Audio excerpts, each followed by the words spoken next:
సనాతన ఝరి పరిపూర్ణ దర్శనం. విశ్వవిఖ్యాతమైన మన భారతదేశానికి వేద వాంగ్మయం రామాయణ భారత భాగవతాలు ఎల్లలు. భూమండలం ధర్మమైతే నభోమండలం సనాతనం.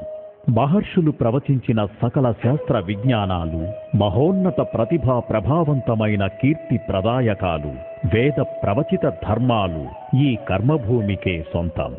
అహం బ్రహ్మస్మి అనే విలువైన మాట ద్వారా జీవాత్మే పరమాత్మ అని చాటి చెప్పిన గొప్ప సంస్కృతి మనది. అదే సంప్రదాయంగా విరాజిల్లుతున్న ధర్మం మనది. ధర్మార్థ కామములు మోక్ష సాధనకి మార్గాలుగా నిబద్ధత కలిగిన జీవన విధానాన్ని ఆవిష్కరించి ఆచరించి ప్రపంచానికి వెలుగుబాట చూపింది మన సనాతన సంప్రదాయమే.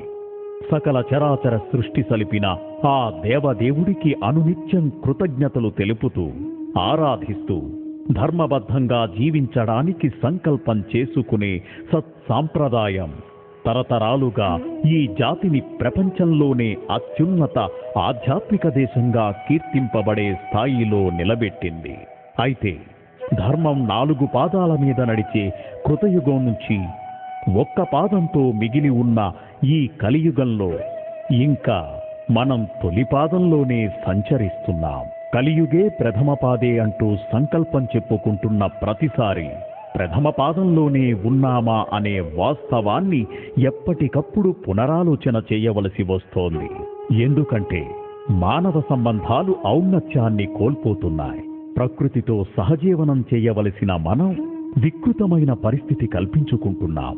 ఇలాంటి క్లిష్ట పరిస్థితులు ఎదురైనప్పుడు ఆధ్యాత్మిక శక్తి మాత్రమే మనల్ని సంస్కరించి సన్మార్గంలోనూ ధర్మపథంలోనూ నడిపించగలదని సద్గురువులు ప్రబోధిస్తున్నారు.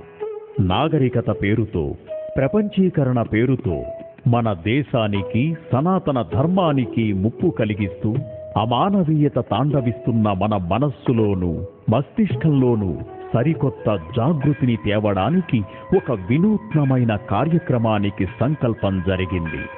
ఆధ్యాత్మిక చింతన ద్వారా మోక్ష సాధనతో పాటు స్వాభిమానంతో కూడిన జీవన సాఫల్యాన్ని సాధించవచ్చు అని చాటి చెబుదాం.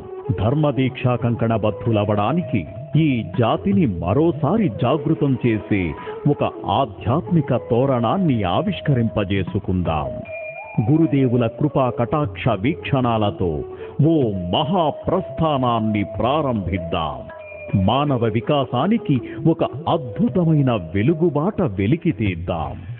ఆ దారే, ఆ గమ్యమే, ఆ లక్ష్యమే సనాతన ఝరి.